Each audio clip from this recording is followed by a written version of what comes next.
यहाँ पे इतनी भीड़ क्यों लगी हुई है? आ रहे हैं mister Govinda hero number 1। Govinda hero number 1, कोई नंबर 1 नहीं आ रहा है। चाचा खड़े हैं, ये दिखाइए चाचा जी को। चाचा जी को दिखाइए। सब इंतजार कर रहे हैं गोविंदा जी का। तुम्हें खरीदा है? आपको कैसा लग रहा है? गोविंदा जी आने वाले हैं, कैसा लग रहा है बताइए। मैं गोविंदा जी को देखने की तरस रहा हूँ। और आपको कैसा लग रहा है सर? मैं भी वेट कर रहा हूँ उनके लिए काफी टाइम से। तो जैसा कि हम आपको दिखा रहे हैं कि लोग इतना तरस रहे हैं गोविंदा जी के मिलने के लिए। भैया आप बताइए सर, आप बताइए। ये सब तैयारी कर रहे हैं सब। सर तो कम से कम दिन के 3 बजे से खड़े हुए हैं कि गोविंदा जी कब आएंगे।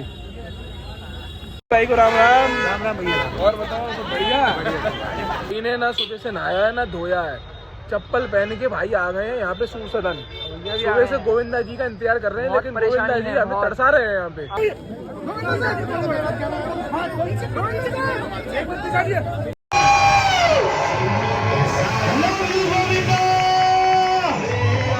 क्या बात है सर, आपकी स्माइल